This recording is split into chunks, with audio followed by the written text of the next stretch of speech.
배 한 번 갖다 박을 때마다 하나씩 가라앉는 거예요. 그래서 페르시아 배가 이미 도망가려고 해도 늦었다. 현대차로 람보르기니를 어떻게 제껴? 이미 제낄 수가 없어. 출력이 안 된단 말이야.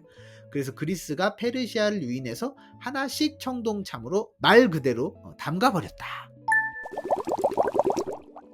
우리가 아는 유럽 국가나 서양의 나라들을 쭉 타고 올라가 보면 뿌리에서 그리스가 나오죠. 그리스 문명이 모든 서양의 기초, 시초라고 보면 돼요. 근데 일반적으로 우리가 문명의 발상지라고 하면 4대 문명 떠올리잖아요. 그 4대 문명 공통점이 강을 끼고 있단 말이에요. 뭐 나일이든 메소포타미아든 황하든 인더스든 강을 끼고 있어. 왜? 농사를 지어야 되니까. 그 주변 땅이 좋아서 농사가 잘 돼야 돼. 생산량이 많고 먹고 살 게 뭔가 좀 해결이 돼야 문명이든 뭐든 발달을 한단 말이야. 근데 지들이 내가 먹고 살 것도 없어. 근데 무슨 문명이야. 그런 면에서 문명은 강을 다 끼고 땅도 평야고 이렇게 뭔가 조건이 좋아야 된다고 생각을 하는데, 그리스 문명은 뭔가 조금 달라. 왜냐면 그리스 땅에 한 75%가 산이란 말이에요. 산에서 무슨 문명이 생겨? 산도 있고 뭐 물론 평야도 있지만 막 되게 산 사이에 짜글짜글하게 조그마하게 있단 말이야. 그러니까 전체적으로 보면 굉장히 뭐 높낮이가 들쑥날쑥한 부분이에요. 살기가 별로야. 좋은 땅이 별로 없어요. 평야가 쭉 펼쳐져 있어야 농사를 짓든지 뭐 유목을 해서 풀을 뜯기든지 할 텐데, 농사 지으려고 조금 가다 보면 뭐 산 나와. 그 뭐 심으려고 하다 보면 또 산이야. 요쪽으로 봐도 산, 저쪽으로 봐도 산. 뭐 산이 많으니까 제대로 뭐 하나 키우기가 힘들어. 그래서 그리스 지역이 문명이 발달하기에는 굉장히 꽝이었다. 그래도 어떤 사람들이 가서 살기는 살았겠죠. 뭐 사람이 어디든 사니까 뭐 옥탑방이든 단칸방이든 어디든 살잖아. 그래서 그리스에 처음 자리 잡은 게 미케네 문명이라고 부르는 그 사람들이 와서 어떻게든 살아요. 얘네들이 와서 자리 잡고 나름 잘 살고 있었거든요. 근데 살다 보니까 위에서 침략을 해오네. 도리아 사람들이라고 위에서 침략을 해와. 근데 도리아 애들이 힘이 좋은 거야. 미케네 애들이 밀려난 거죠. 그래서 여기저기 흩어지게 됩니다. 가뜩이나 산도 많아서 들쭉날쭉한데 여기저기 더 흩어지게 되는 거야. 그러면 흩어진 애들이 지들끼리 또 살아야 될 거 아니야. 그러니까 지들끼리 흩어진 곳에서 마을을 하나씩 세우는 거예요. 자기 마을 하나하나 세우는 데마다 국가를 하나씩 만드는 거예요. 이 마을 하나하나가 국가가 되는 거예요. 도시국가. 폴리스가 여기서 탄생한 거예요. 그러니까 굉장히 특이한 형태의 도시국가들인 거죠. 자, 산을 건너서 옆 동네 가면 다른 폴리스 나오고, 또 다른 산을 건너서 가면 다른 폴리스가 나오는 거예요. 그래서 폴리스는 산을 기준으로 하나씩 생겨났다. 예를 들면 뭐 내가 딱 관악산에 갔어. 야, 관악산은 이제 우리 땅이야. 그러면 얘네들은 관악산 폴리스 만든 거예요. 야, 그래? 너네 관악산? 야, 그럼 우린 북한산? 그럼 얘네들은 또 북한산 폴리스가 하나 생긴 거예요. 그래서 산이 지 땅이니까 이제 영역 표시해야 되잖아. 그러니까 산마다 성을 하나씩 짓는 거야. 그래서 만약에 전쟁 났다, 뭐 어디 피난 가야 된다, 그러면 그 산에 가서 피난 가는 거야. 그 산에 지은 성을 아크로폴리스라고 지은 거예요. 그리고 전쟁 나면 뭐 대피 장소로 쓰고. 그래서 각 도시마다 아크로폴리스가 한 개씩 있었어요. 그 아크로폴리스의 가장 유명한 데가 이제 아테네의 아크로폴리스죠. 뭐 거기 신전도 있고 뭐 많잖아. 근데 아크로폴리스가 아테네에만 있었던 건 아니야. 그게 제일 유명한 거지. 그래서 뭐 스파르타에도 있었고 테베에도 있었고 다 아크로폴리스가 폴리스마다 있었던 거예요. 그래서 폴리스의 중심지가 아크로폴리스잖아요. 고대 그리스는 여자들의 바깥 출입이 거의 금지였어요. 그래서 주로 남자들이 그 아크로폴리스에 나와서 떠들고 토론도 했다. 거기 뭐 광장인 아고라도 있고 시민 법정도 있고 시민 광장도 있어요. 뭐 투표할 일이 있거나 문제가 생겨. 그럼 광장으로 남자들이 우르르 몰려오는 거예요. 그래서 막 떠들고 싸우고 한 거예요. 여자들은 집 안에만 있고 남자들이 밖에 나와서 주로 하니까 지금도 그리스는 그런 문화가 남아있죠. 그러니까 시장 보는 것도 남자들이 많이 나와서 장을 보. 왜냐면 어쨌든 장을 보는 것도 바깥에 나와서 뭔가를 하는 거니까 바깥 일인 거야. 그러니까 남자들이 많이 하는 거죠. 그렇게 따로 국밥으로 노는 도시 국가들이 수백 개 있잖아요. 근데 얘네들도 공통점은 어쨌든 있는 거야. 어쨌든 그리스 문명이고 그리스 말을 쓰는 거예요. 올림피아라는 도시 국가가 있어요. 이름에서도 알 수 있듯이 여기는 4년마다 올림픽 경기가 열리는 곳이에요. 근데 수백 개 폴리스 애들이 다 참여할 수 있어. 왜냐면 얘네들은 어쨌든 그리스 문화권이고 그리스 말을 쓰니까 올림픽 경기에 참가 가능 이랬단 말이에요. 그러니까 폴리스끼리 지들끼리 싸울 땐 또 피 터지게 싸우다가도 올림픽이라고 같이 놀 때는 야, 모여 잘 놀기도 하고, 그러니까 굉장히 느슨한 형태의 연합국가였던 거예요. 그러면 이런 수백 개 폴리스 국가들이 뭐하고 살았을까? 왜냐면 농사 짓기에도 땅이 별로 안 좋고 막 척박하잖아. 그 폴리스 국가들 중에 그나마 제일 잘 나갔던 아테네는 어떻게 뭘 먹고 살았냐? 아테네 애들도 땅이 별로 안 좋아. 그래도 안 좋은 땅에서 뭐라도 해야 되잖아. 손 놓고 있을 순 없잖아. 그래서 그나마 그런 땅에서라도 뭔가 나는 농사를 지은 거예요. 올리브 짓고 포도 짓고. 그래서 이때부터 올리브랑 포도가 아테네에서 유명해진 거예요. 날씨도 덥고 막 땅도 구린데 그래도 그건 잘 자라니까. 올리브를 심었어요. 수확을 했어. 여기까진 좋아. 그 다음에 뭘 해야 돼? 올리브를 키우는 건 좋은데 올리브를 먹고 살 수 없잖아. 파스타 위에 올려서 먹는 게 올리브지 올리브를 주식으로 먹을 수가 없단 말이야. 적당히 먹고 나머지는 다 어디 갔다가 팔아야 되는 거예요. 이거는 상품 작물이라는 말이죠. 그래서 그때 아테네 사람들 어디 갖다 파냐? 배 타고 해외로 나가는 거예요. 그래서 지중해 여기저기 막 식민지를 개척을 하는 거예요.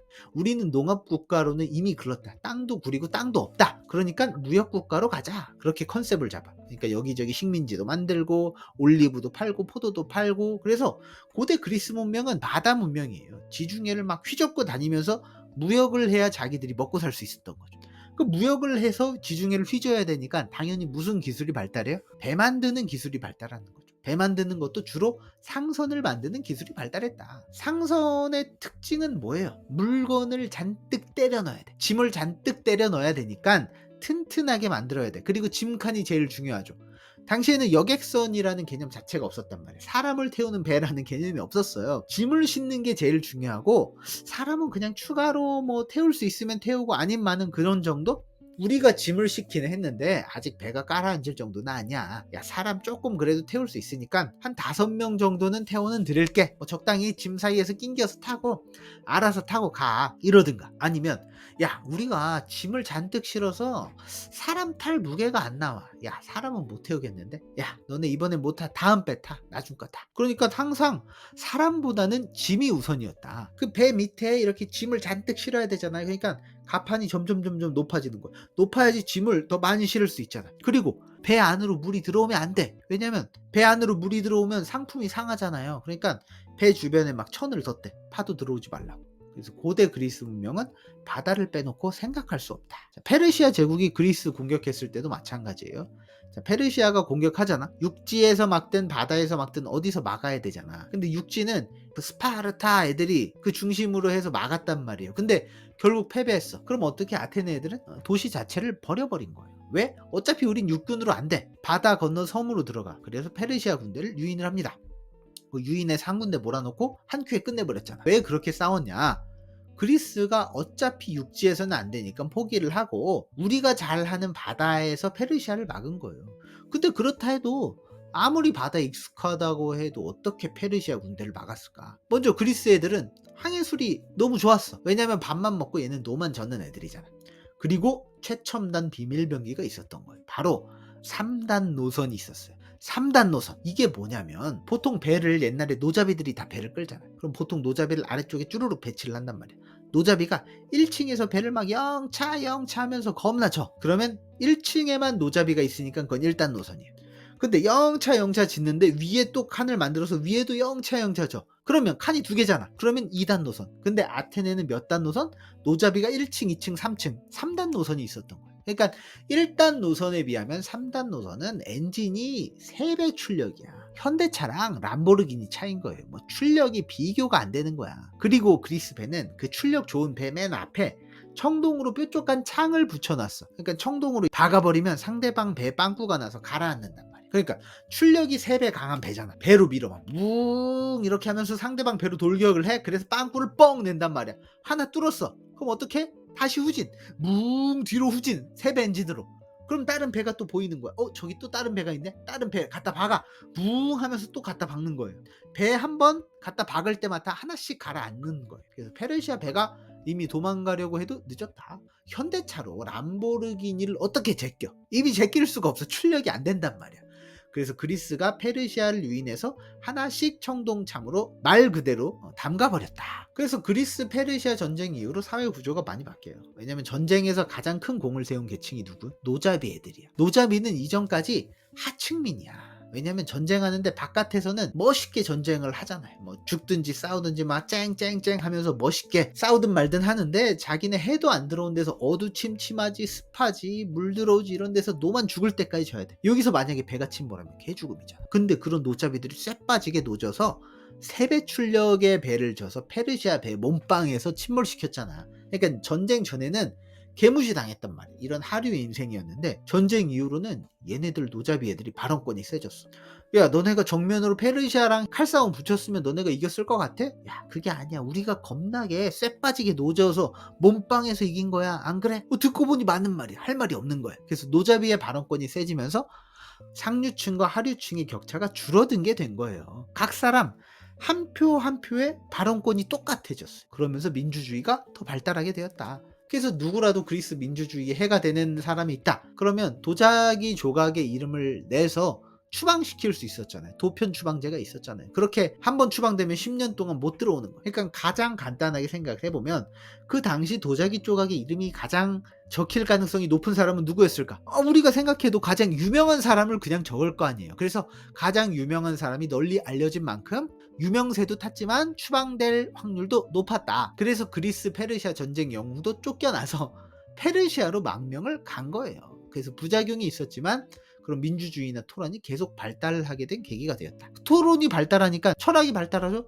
철학이 발달하니까 뭐 소크라테스, 플라톤 이런 사람들이 등장을 하게 된 거예요. 그렇게 그리스 문명이 꽃을 피운 거죠.